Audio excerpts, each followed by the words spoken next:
우리 장로님들께서 귀하게 찬양으로 하나님께 우리 영광 올렸는데, 여러분 가정에서 온라인으로 예배하신 여러분들도 우리 마음으로 하나님께 영광 돌리셨을 줄 믿습니다. 여러분 한 주간 사이에 참 많은 변화가 생겼습니다.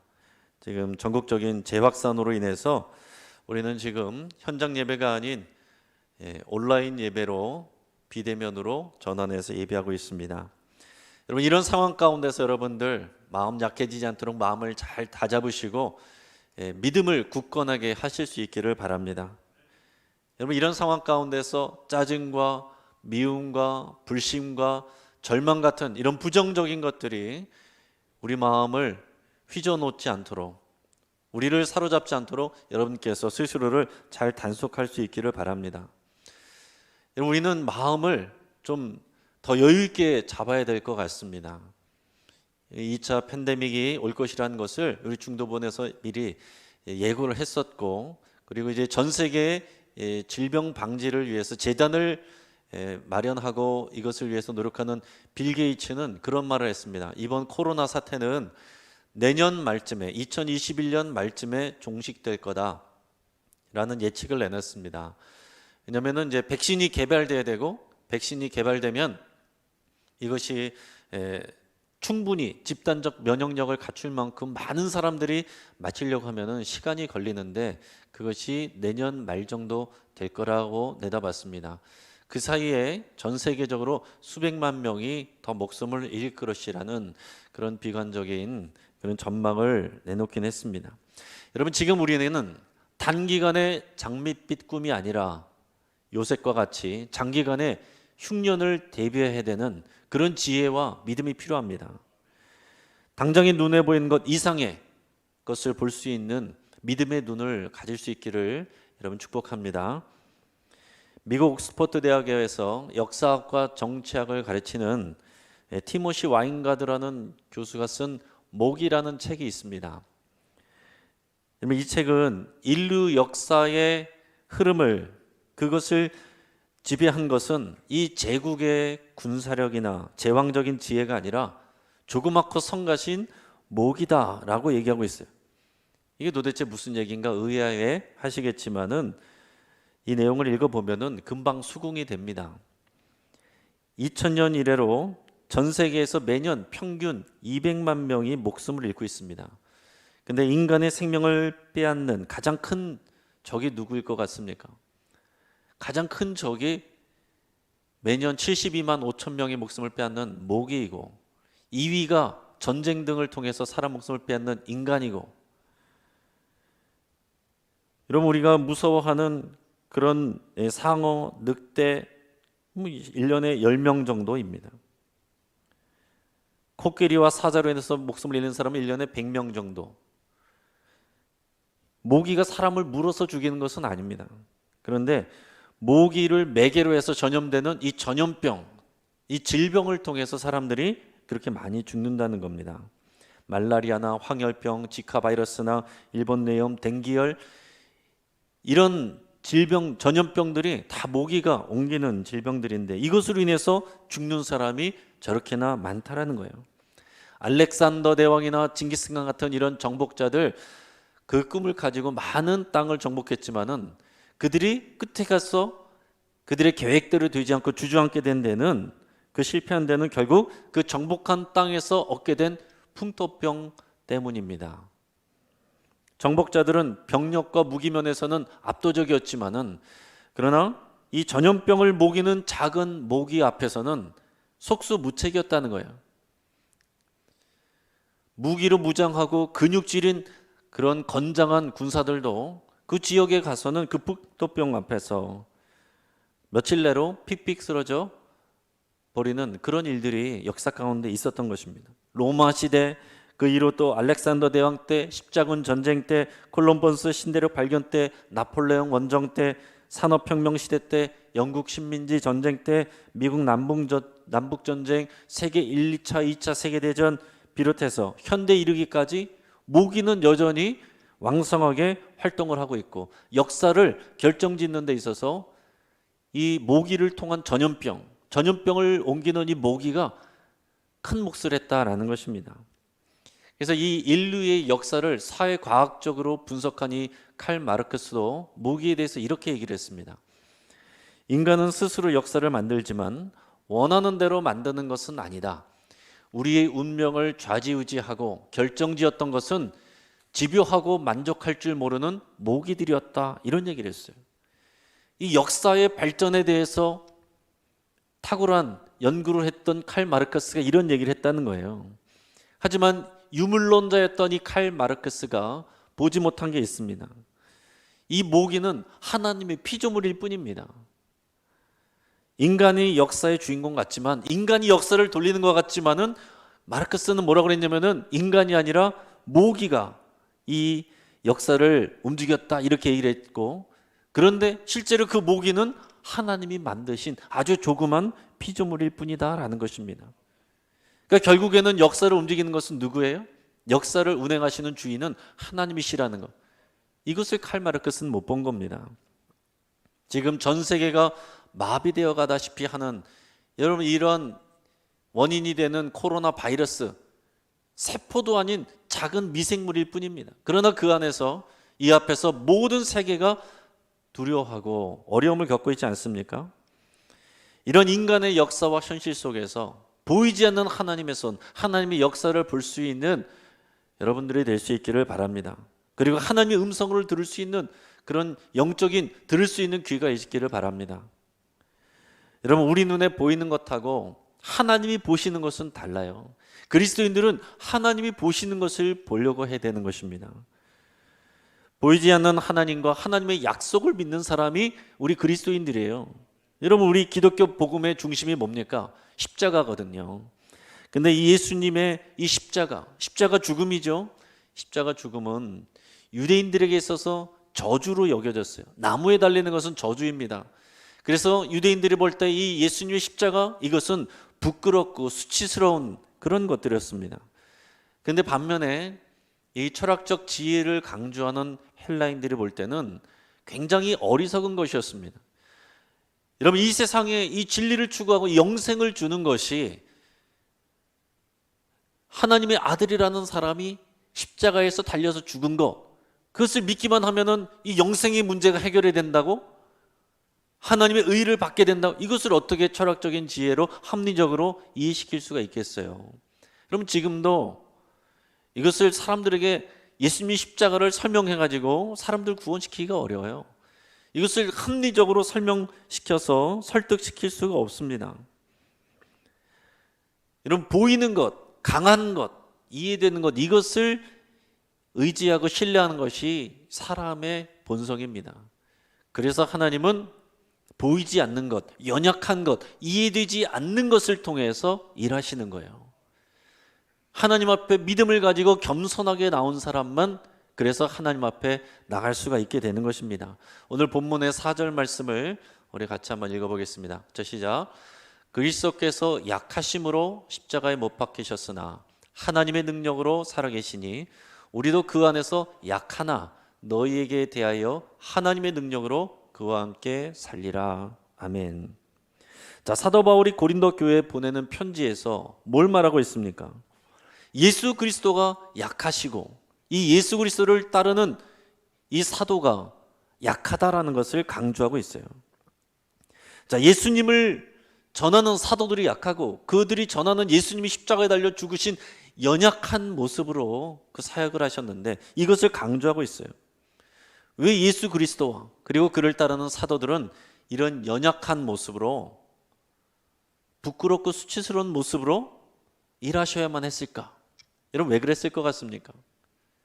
그래야만 하나님의 능력이 분명하게 드러나기 때문에 그런 거예요. 인간이 연약할 때 거기서 하나님의 능력이 분명하게 드러나기 때문에 그런 것입니다. 그래서 사도 바울은 자신의 약함에 대해서 지금 얘기를 하고 있어요. 여러분, 사도 바울의 약함이 뭡니까? 사도 바울은 뭐가 약합니까? 사도 바울이 얘기할 때 자신의 약함은 뭐냐면은, 첫째는 쉽게 말해서 스펙이 부족해요. 초대교회 때 있어서 스펙이란 건 뭡니까? 사도적 권위거든요. 예수님에게서 직접 배운 12명의 사도들, 그게 절대적인 권위가 되는 거죠. 예수님이 하나님의 아들이심을 믿는데 그러면 그 예수님에게 배우고 예수님을 직접 만나고 예수님과 함께했던 그 사도들의 권위가 가장 권위 있는 것입니다. 그런데 이 사도 바울은 예수님을 살아생전에 그렇게 만나고 배운 적이 없어요. 그러니까 쉽게 말하면은 라인이 없는 것입니다. 베드로 라인도 아니고 요한 라인도 아니에요. 그냥 자기는 예수님을 만났다고 하는데 그것을 증명해 줄 어떤 증거도 없고 증명서나 추천서나 이력서가 없는 거예요. 그것이 사도 바울의 약함입니다. 두 번째로는 외형적으로 볼 때 볼품이 없었습니다.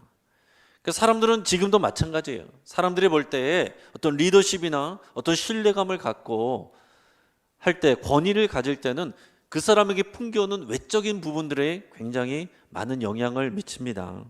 일단 키도 커야 좋고 인물도 좋아야 되고 목소리도 중저음의 그런 권위 있는 목소리가 있을 때 사람들이 들리는 거잖아요. 같은 말씀을 들어도 중저음의 이런 목소리를 들으면 뭔가 조금 더 권위 있게 들리고, 목소리가 하이톤이고 목소리가 키가 높으면은 여러분 이게 어떻게 들리십니까? 권위가 없잖아요. 우리는 기본적으로 그런 거거든요. 이런 부분에 있어서 사도 바울은 굉장히 연약했던 것입니다. 키도 작고 대머리에다가 매부리 코에다가 눈도 나쁘고 거기에다가 유머 감각도 없었던 것 같아요. 사도행전 20장에 보면은 드로아에서 성경 말씀을 전하는데 좀 재미있게 하면 좋을 텐데 아주 고지식하게 주의 말씀만 전했던 것 같아요. 그러다가 성경 말씀을 듣다가 거기서 유두고라는 청년이 졸다가 껌뻑껌뻑 졸다가 창문에서 떨어져 죽는 사건도 있잖아요. 물론 사도 바울이 이제 치유를 해서 죽었던 유두고가 살아났지만은 그 장면을 생각할 때마다 설교자들은 힘을 얻습니다. 사도 바울도 사람들에게 말씀을 전할 때, 능력 있는 그 말씀을 전할 때 사람들이 그렇게 졸다가 죽을 정도였는데 그래도 힘을 얻는 거죠. 그러니까 그랬다는 겁니다. 세 번째는 육체의 질병이 있었습니다. 그 질병이 정확히 어떤 것인지는 모르지만 하지만은 많은 사람들을 사도 바울이 직접 고쳤지만 죽은 사람도 살리는데 자기 병은 안 고쳐지는 거예요. 그래서 하나님 앞에 3번이나 이 병을 고쳐달라고 간구를 했습니다. 그랬더니 하나님의 대답이 뭐였습니까? 내 은혜가 네게 족하도다. 이는 나의 능력이 연약한 가운데서 나타나고 온전해지기 때문이다. 이렇게 말씀하셨어요. 자, 그러니까 사도 바울이 이제부터는 자기 어떤 자랑거리를 자랑하지 않았어요. 자기 스펙이나 이력이나 경험이나 업적이나 내가 이런 거 했다, 내가 이런 능력을 했다, 내가 죽은 사람도 고쳤다, 이런 거 자랑하지 않았어요. 오직 자신의 연약한 것들을 자랑했습니다. 자신의 연약한 것들을 자랑할수록 거기에서 하나님의 능력이 나타나는 것을 알았기 때문에 그런 것입니다. 여러분, 이것이 굉장히 중요한 부분이에요. 그리스도인들은 이 비밀을 알고 이 비밀대로 따라서 살아야 되는 것입니다. 교회 안에서 이것을 따라가지 않고 자신의 강함을 드러내려고 하니까 교회가 교회답지 못하고 그리스도 안에서 하나님의 능력이 나타나지 않는 것입니다. 여러분, 기독교 신앙의 정수는 십자가는 예수님의 연약함을 나타나는 것이고 또 사도 바울과 같은 이 사도들도 자신의 연약함을 강조했어요. 이 연약함 안에 머물러 있어야 하나님의 능력이 나타나는 것입니다. 밤하늘에 별 보기가 요즘 어렵죠. 그러나 시골에 가면 잘 보입니다. 여러분, 도시에서는 별이 없어진 겁니까? 아니요. 주변에 빛이 너무 많아서 그런 것입니다. 주변에 빛이 꺼져야 그 별이 밝게 빛나 보이는 것처럼 우리의 자랑, 우리의 강함, 여러분, 인간적인 것 이런 것도 다 내려놔야 별이 보이는 것처럼 하나님의 능력이 드러난다는 거예요. 사람은요, 본성이 교만합니다. 내가 뭔가 잘하고 내가 의지할 것 있으면 그것 의지하지 하나님 앞에 엎드리지 않아요. 그래서 십자가는 뭐냐면 인간의 가능성이 제로가 되는 것, 그것이 십자가입니다. 내가 십자가를 붙들고 구원을 받았으면 그거 고백하면서 나의 연약함 고백하면서 사는 것이 우리 믿음의 본질이다라는 것입니다. 교회도 그랬어요. 역사적으로 볼 때 교회는 핍박받고 어려운 가운데 있을 때 언제나 하나님의 놀라운 능력이 나타났습니다. 그런데 교회가 국교화가 되고 힘을 얻고 재산이 많아지니까 어떻게 됐습니까? 부패하고 타락했어요. 하나님의 경건과 능력이 사라졌습니다. 여러분, 이것이 역사를 통해서 증명된 거예요. 그렇기 때문에 여러분, 우리가 지금 연약해지고 할 수 있는 것들이 없어지고 계획이 깨지고 무기력하게 느껴지는 이 순간, 이때가 여러분 우리가 은혜 받을 때인 줄을 아시길 바랍니다. 이때가 하나님 앞에 엎드러질 때고, 이때가 바로 하나님의 능력이 나타날 그런 찬스고 기회다라는 것이에요. 지난 8일로 광복절에 광화문에서 반정부 집회가 열렸습니다. 그래서 정광훈 목사와 사랑제일교회가 지금 제2의 신천지로 그렇게 주목받고 있습니다. 현재 사랑제일교회 관련 확진자가 700명이 넘는다는 언론의 보도가 있습니다. 물론 사랑제일교회 측에서는 그것을 정확한 근거가 되라는 또 기자회견도 했습니다. 이 교회는 확고한 이 정치적인 색깔로 인해서 전국적인 연결고리들이 있어요. 그러다가 보니까 이번 집단 발병의 중심이 되어버리고 말았습니다. 그런데 물론 이번 시위는 사랑제일교회가 주최하거나 주도한 것은 아닙니다. 서울시가 밝힌 광복절 이 집회의 신고 단체는 총 26곳이었고 참여하기로 했던 인원만 해도 신고된 인원이 22만 명이었다고 합니다. 그리고 그 중에는 민주노총과 같은 진보단체도 들어 있습니다. 그러나 지금 그 중에서 가장 타겟이 되고 감염원으로 주목받고 있는 것이 사랑제일교회예요. 그럼 그것이 참 안타까운 것입니다. 사랑제일교회가 우리 교계의 대표가 아님에도 불구하고 지금 여론을 통해서 사회적으로 세상적으로 보여지는 것은 마치 정부와 교회가 대치하고 싸우고 있는 것처럼 그렇게 지금 보여지고 있어요. 우리가 알아야 될 것은 여러분, 이 정광훈 목사님은 회장으로 있었던 며칠 전에는 사퇴했는데 이 한기총, 한국기독교총연합, 이게 한국교회의 대표가 아닙니다. 대표 기구가 아니에요. 인원으로 볼 때 우리나라 전체 기독교 인구의 3%밖에 되지 않습니다. 거기에 가입해 있는 교단도 전체 교단들의 18%밖에 되지 않는다고 그래요. 우리 교회가 속한 교단은 대한예수교 장로의 통합측입니다.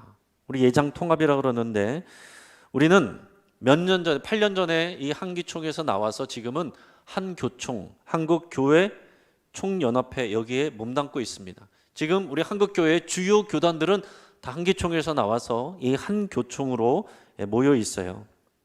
이 8년 전에 우리 교단이 한기총을 나오게 된 이유가 뭐냐면 그 안에서 이루어지는 모든 불법적인 일들, 금권 선거가 자행되고 그리고 모든 좋은 개혁적인 입법안들을 임원들이 다 무산시키고 또 이단 교회들을 무분별하게 다 용서하고 받아들이는 이런 일들을 통해서 건강하게 교회들이 연합할 수 없다는 판단 아래서 많은 건강하고 큰 교단들이 나오게 된 것입니다.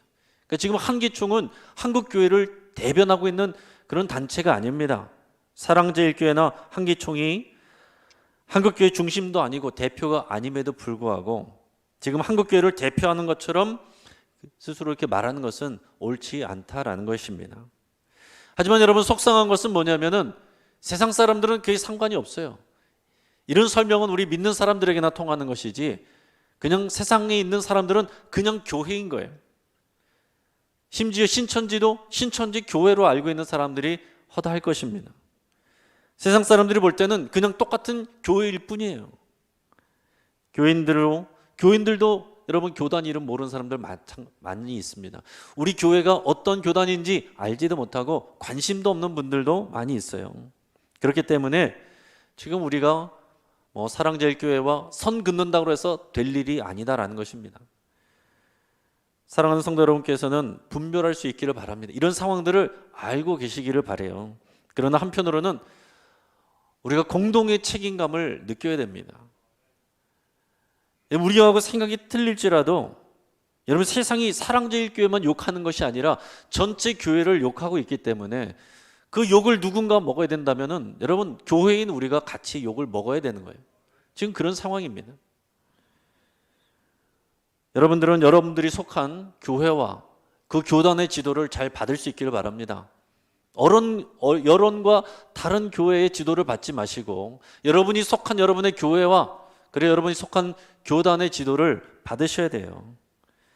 그냥 세상의 여론을 통해서 막연하게 부끄러움을 느끼나 반대로 막연한 분노를 느끼거나 해서는 안 됩니다. 여러분 교회의 지도를 잘 받으시고 그 안에서 분별하시고 소통할 수 있기를 바랍니다.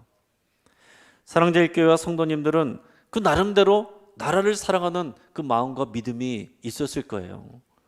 하지만 지혜롭지 못한 것입니다. 이런 상황을 예상하지 못한 것 그 자체가 지혜롭지 못하고 잘못한 일이고, 예상하고도 한 것이라면 더 잘못한 일이죠. 어떤 의도를 가지고 했든지 간에 지금 이 교회는 전 국민을 대상으로 국민의 생명과 경제를 위태롭게 하는 그런 장본인이 되어가고 있습니다. 그렇게 돼버렸습니다. 이로 인해서 교회와 세상이 등을 지게 되고 세상은 교회를 더욱 불신하게 되는 계기가 되어버렸습니다. 지금 교회는 세상 사람들을 볼 때 남의 말을 듣지 않고 이 전 국민의 대다수의 어떤 생명과 건강보다는 자신들의 자유와 주장, 그것을 더 중요하게 여기는 이기적인 집단, 이렇게 지금 생각하고 있게 된다라는 얘기입니다. 이런 이미지를 심어주게 되었다라는 것입니다. 이런 분별과 소통이 중요하다고, 동시에 같이 있어야 된다고 말씀드렸는데 지금 세상과의 소통에 그런 채널이 막혀지고 있는 거예요. 오늘 말씀처럼 교회는 언제나 약함을 통해서 하나님의 능력을 드러내게 되어 있습니다. 많은 사람들과 힘으로 밀어붙여서 세상이 변화시킬 것 같았으면은 예수님을 따르는 수많은 회중들을 드리고 예수님이 로마 정부 뒤엎고 바리새인과 그런 정치적인 대제사장들 다 끄집어 내렸을 거예요. 많은 사람들이 그거를 기대했습니다. 그래서 예수님을 쫓아다녔어요. 근데 예수님 어땠습니까? 아무 힘 없이 십자가에서 수치를 당하고 돌아가셨어요. 그러니까 예수님을 따르던 많은 사람들이 실망하고 예수님을 떠난 것입니다. 제자들도 실망하고 절망했어요. 그러나 결국 이 역사를 통해서 2000년 후의 역사를 보면 어떻습니까? 그 예수님의 힘없는 죽음이, 그의 연약한 십자가가 지금도 살아있는 하나님의 능력이 되어서 전 세계에 펴져서 많은 사람들을 구원으로 인도하고 있는 거 아니겠어요? 여러분, 지금 한국교회가 세상에 미움을 받고 견제를 받습니다. 오해를 받습니다. 힘을 잃어갑니다. 무기력해집니다. 우리 교회도 당장 현장에서 예배할 수가 없어요. 세상 사람들이 곱지 않은 시선으로 바라보고 있습니다.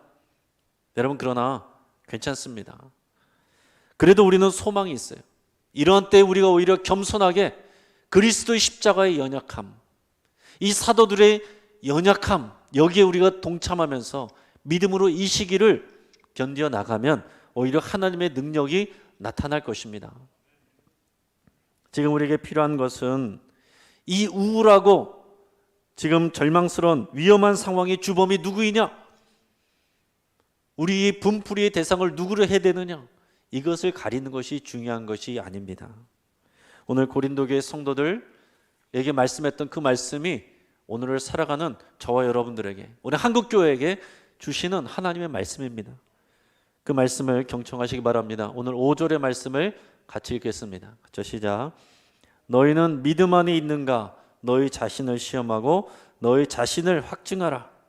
예수 그리스도께서 너희 안에 계신 줄을 너희가 스스로 알지 못하느냐? 그렇지 않으면 너희는 버림받은 자니라. 아멘. 너희는 믿음 안에 있는가? 너희 자신을 시험하고 확증하라. 이 말씀을 했습니다. 시험하다라는 표현은 헬라어로 페이라조에서 왔는데 이것은 증명하다, 조사하다, 연구하다, 이제 그런 의미들이 들어있어요. 그러니까 이것은, 이 말은 왜 했냐면 고린도 교회 성도들이 그동안 계속 바울을 시험한 것입니다. 시험했다는 말은 무슨 얘기냐면은 의심하고 계속 점검했는데 과연 이 바울이 사도의 자격이 있느냐? 이것을 계속 따져 물었다라는 것입니다. 하지만 고린도 교회는요, 내부적인 문제들이 많이 있었던 교회예요. 우리가 아는 것처럼 서로 끼리끼리 해가지고 그룹 지어가지고 서로 싸우고 누구 파다 해서 서로 싸우고 그 안에는 음란한 일들이 있는데 그런 것에 대해서는 관심 갖지 않고 그건 사적인 것이니까 내버려 두고 교회 안에 여러 가지 무질서가 있고 그런 많은 문제들이 있었습니다. 그런 이 고린도 교회 성도들에게 지금 사도 바울이 얘기하는 것은 뭐냐면 나를 시험하지 말고 여러분들이 믿음 안에 있는가 스스로를 시험하고 그 믿음 안에서 스스로를 확증하십시오. 이렇게 말하는 것입니다. 여러분, 지금 우리는 남을 시험할 때가 아니고 지금 이 시간은 우리 자신이 이 코로나 시대에 과연 우리가 믿음 안에 있는가, 예수 그리스도께서 우리 안에 계신가, 우리가 믿음 안에서 사는가, 이것을 시험하고 확증해야 될 때입니다. 여러분, 이 말씀은 우리에게 동일하게 주어지는 말씀이에요. 이 고린도 교회도요, 외부적인 핍박이 있었고 내부적인 어려움과 문제들이 있었어요. 우리 한국교회, 영신교회 마찬가지입니다. 지금 계속 외부적인 어려움들과 감시가 있어요. 내부적인 우리 안에서도 아직 해결되지 않은, 그냥 묵혀두고 묻어가고 있는 그런 문제들이 있잖아요. 아무 일도 없었던 것처럼 하면서 다른 사람들을 시험할 것이 아니라 성령님께서는 오늘 말씀을 통해서 우리에게 말씀하는 겁니다. 너희 자신을 믿음 안에 있는가 시험하고 너희 자신이 믿음 안에 있는가 확증하라. 이것이 오늘 우리에게 주시는, 이 교회에게 주시는 주님의 말씀입니다. 여러분, 예수 그리스도가 정말로 우리 안에 계십니까? 예수 그리스도가 정말 우리의 주인이 되십니까? 예수 그리스도와 함께 우리가 동행하고 있습니까? 여러분, 이것을 우리가 확증해야 되는 거예요.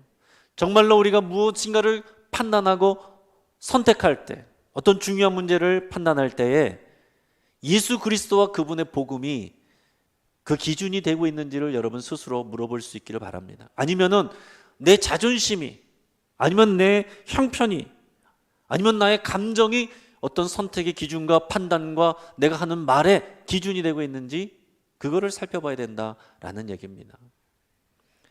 여러분, 오늘 우리에게 두려움이 있을 수 있어요. 도대체 언제 끝나나? 경제는 어떻게 될 것인가? 우리 가족들의 진로는 어떻게 될 것인가? 막연한 우리의 두려움이 있습니다. 그러나 여러분, 괜찮습니다. 예수 그리스도께서, 역사의 주인 되신 예수 그리스도께서 우리 안에 계시는 것을 믿으면 괜찮은 거예요. 여러분, 우리 안에 다른 사람을 향한 원망과 미움이 있습니까? 예수 그리스도께서, 우리 안에 계신 예수 그리스도께서 십자가에 달려 죽으신 것을 기억하시고 우리는 그 십자가에서 예수님과 함께 죽은 것을 기억하시고 고백할 수 있기를 바랍니다. 죽은 사람에게 원망과 분노가 있을 수가 없는 거예요. 죽은 사람처럼 지내는 거, 내가 예수 그리스도 안에서 죽은 사람처럼 지내는 거, 이게 사도 바울의 연약함에 드러내는 모습이에요. 사도 바울도 화를 낼 수 있고 뒤집어 엎을 수 있지만은 그렇게 하지 않고 오직 진리를 위해서 이 교회가 온전해지기를 바라면서 진리를 추구하며 그냥 연약한 가운데 그들을 위해서 기도하고 권면하고 있는 것입니다. 우리의 삶, 우리의 경제, 우리의 상황들, 건강, 우리의 교세가 줄어들고 연약해진다고 해서 염려되지만 우리 안에 예수 그리스도가 계시고 예수 그리스도가 통치하시고 우리가 그 안에서 연약해 있을 때 하나님께서 일하시고 하나님의 능력이 드러난다는 것 분명히 믿으시고 이것을 스스로 시험하고 확증할 수 있기를 축복합니다. 6절에서 보면 성경이 이렇게 말하고 있어요. 같이 읽어보겠습니다. 시작. 우리가 버림받은 자 되지 아니한 것을 너희가 알기를 내가 바라고. 그렇습니다, 여러분. 사도 바울은 사람들이 볼 때, 세상 사람들이 볼 때, 이 교회 사람들이 볼 때도 연약하고 힘없는 그런 사람들 같지만, 그래서 주님이 버린 것 아니냐, 저렇게 감옥에 갇히고 사람들에게 매맞고 고소당하고 주님께 버림받은 거 아니냐, 그렇게 볼 수 있지만 우리는 그리스도께 버림받은 것이 아니다, 이것을 너희가 알기를 구한다, 이렇게 말했습니다. 여러분, 우리 자신과 우리의 삶과 우리 한국교회와 영신교회가 세상이 볼 때는 그렇게 볼 수 있지만 우리는 주님께 버림받은 바 되지 아니한 것을 여러분께서 확신하시고 그 믿음 안에 거하실 수 있기를 바랍니다. 성경의 인물들 치고 이런 상황 안 겪은 사람이 없어요. 여러분 아브라함을 보십시오. 자기 고향집을 떠나서 생전 알지 못하는 사람들, 이방 동네 가서 평생을 나그네처럼, 외인처럼 그렇게 지냈어요. 평생을 지냈지만은 그래도 언제나 마치 손님처럼 대접받는 그런 삶을 살았던 것입니다. 여러분 영신교회 와서 참 적응하기 어렵고 자리 잡기 어렵다고 고통하시는 분들도 여러분 아브라함으로 인해서 믿음 가지시길 바랍니다. 여러분 우리 자신은 누구나 주인 되는 사람 없어요. 우리는 다 나그네처럼 외인처럼 지내는 것입니다. 그러나 그렇기 때문에 아브라함이 하나님을 신뢰하는 믿음의 조상이 될 수 있었던 것입니다. 여러분 야곱을 보세요. 야복강가에서 정말 하나님 붙들고 하나님이 나를 구원해 주시고 나를 살려 주셔야 됩니다. 간절히 기도했을 때에 하나님께서 환도뼈를 쳐서 응답은 받았지만은 평생을 절뚝발이가 됐어요. 이 야곱이 은혜를 받게 됐는데 이렇게 하나님 앞에 간절하게 기도하게 된 것이 평안함에서 온 것이 아닙니다. 지금 내 형 에서를 만날 때 내 형 에서가 나를 죽일 것 같은 그런 불안함, 안정되지 않은 이 불안함, 그것 때문에 이 하나님 앞에서 씨름한 거예요. 하나님의 응답과 능력이 이 불안한 상황 가운데 하나님 앞에 매달리는 그 연약함을 통해서 왔다는 겁니다. 그래서 평생을 이 야곱은 자기의 잔머리를 굴리면서 자기 마음대로 돌아다니면서 살았는데 이제 평생 쩔뚝거릴 때마다 나의 연약함을 고백하지 않을 수가 없는 것입니다. 이제 내 마음대로 다니는 것이 아니라 나는 이제 하나님이 인도하신 그대로만 가는 하나님께 속한 나는 주의 종입니다. 이 고백을 하면서 살게 된 거예요. 여러분 깨진 항아리라는 그런 예화가 있습니다. 어느 마을 어느 동네에 주인이 물 항아리들을 가지고 있는데 그 중에 한 항아리는 깨지고 금이 가서 물이 졸졸졸졸 새는 그런 항아리였습니다. 그런데 이 주인은 그 항아리를 버리지 않았어요. 그래서 멀쩡한 항아리와 이 깨진 항아리를 항상 같이 갖고 다니면서 물을 거기다가 퍼날랐습니다. 이 깨진 항아리가 항상 이 주인에게 대해서 미안한 마음을 가졌습니다. 이 주인이 이렇게 힘들게 물을 길어가는데 나 같은 깨진 항아리 버리지 않으시고 그래서 나를 통해서 이 깨진 물, 깨진 틈을 통해서 물들이 줄줄줄줄 다 흘러가는데 왜 나를 버리지 않으시는가? 너무 죄송하다 이런 마음을 품었어요. 그래서 주인에게 물어봤습니다. 주인님 왜 나를 버리지 않습니까? 그랬더니 주인이 아무런 얘기를 안 해요. 근데 한참 가다가 주인이 깨진 항아리에게 이렇게 얘기했습니다. 뒤를 돌아다 봐라. 뒤를 돌아다 봤더니 멀쩡한 항아리가 있던 그 길가에는 아무것도 없는데 깨진 항아리가 다닌 그 길가에는 예쁜 꽃들이 피어 있는 것입니다. 저 아름다운 꽃들이 뭔가요? 이 메마른 길가에 너의 깨진 틈으로 흘러나온 물이 떨어져서 그곳에서 그 물을 먹고 자라는 꽃들이란다. 여러분 우리는 깨진 항아리와 같습니다. 우리는 여전히 연약하고 여전히 실수하고 우리는 여전히 남들에게 손가락질 당할 수밖에 없는 그런 상황들이 많이 있어요. 분노할 필요 없습니다. 원망할 필요 없습니다. 그냥 우리 자신이 깨진 항아리인 것을 인정하는 것이 우리 믿음 안에서 우리 자신을 시험하고 확증하는 길입니다. 깨진 항아리를 사용하시는 하나님, 깨진 항아리를 통해서 생명의 역사를 이루시고 생명의 꽃을 피워내시는 그 하나님을 향한 그 믿음이 오늘 우리에게 필요한 것입니다. 이 코로나 기간에 이제 비대면으로 예배하는 이런 상황 가운데 낙심하고 절망하고 염려하는 사랑하는 성도 여러분, 우리는 깨진 항아리와 같으나 그러나 우리 안에서 이 연약한 가운데 생명의 역사를 이루시는 하나님의 능력을 사모하며 주님 앞에 나가실 수 있기를 바랍니다. 믿음을 여러분 확증하시고 시험하시고 그래서 믿음 안에 굳건하게 서는 저와 여러분 되기를 주의 이름으로 축복합니다. 이 시간 같이 한번 기도하겠습니다.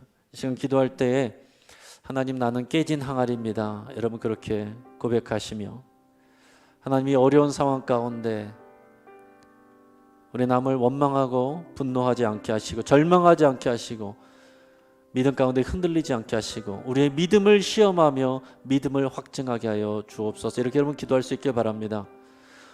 우리는 연약하나 하나님의 강건함이, 하나님의 능력이 우리의 연약함을 통해서 온전하여지기를 원합니다. 우리가 연약하기 때문에 하나님 앞에 믿음으로 나가오니 주여 우리를 붙들어 주시고 인도해 주시옵소서. 우리 가정을 지켜주시고 우리의 교회를 지켜주시고 이 나라 민족과 세계를 지켜주시옵소서. 이를 간절한 마음으로 여러분 함께 기도하겠습니다.